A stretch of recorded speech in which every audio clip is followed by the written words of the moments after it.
طالبانو موږ په عقایدو کې یو مسأله باندې بحث کوو، ایمان د مقلد معتبر ده که غیر معتبر ده. امام ابوالحسن اشعري وایي ایمان د مقلد بیخي معتبر نه ده. خو تاسې په دې چې تاسې تقلید یاد یا بله مثلا ذهن ته راځي. ایمان د مقلد دا معنا طالبانو یو سړی ده چې ایمان راوړي، الله به یې ورې پېژني په دلایلو، بیا به ایمان راوړي. دا ایمان معتبر ده. که ته الله په دلایلو ونه پېژنې، بس الله چې نور خلق وایي الله سته زه م وایم سته. دا ایمان د مقلد د اشعري وایي دا ایمان بیخي معتبر نه ده. خو ښځه پرېږدئ، موږ او تاسې په رایه خو ایمان د مقلد معتبر. کم ایمان معتبر او لا کم ایمان ده چې ورې الله په دلایلو وپېژني، دا ایمان معتبر ده. او که داسې ایمان چې پېژندلی دي نه الله بس یؤمنون بالغیب، کم ایمان معتبر ده. د دلایلو ایمان دا معتبر ده. موږ او تاسې کم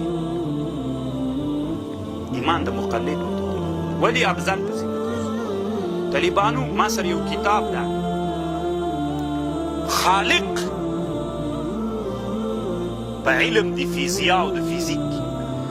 نن عصر کې طالبانو انسانان په علم فیزیک کې الله ډېر پېژني. یعنې دا علم فیزیک کې د الله شتون بیخي ډېر د طالبانو واضح. نننی عصر کې انسانان چې د الله په شتون باندې استدلال کوي طالبانو په علم فیزیک.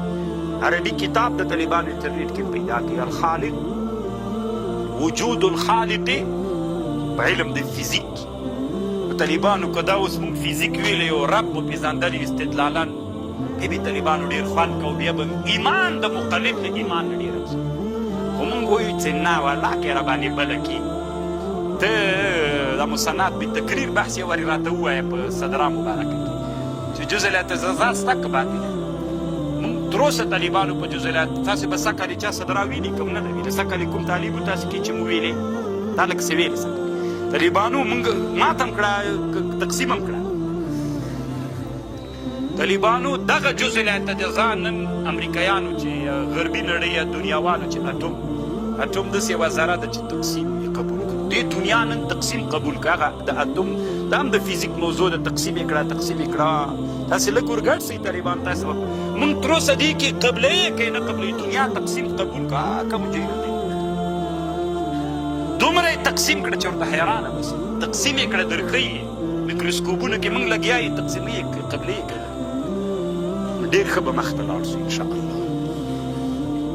څومره وخت مخکې طالبانو یو فیزیکدان، زه یو چېرته مېلمه وم، یو سړی داسې په لاره تېرېده، بېرته راتاو سو.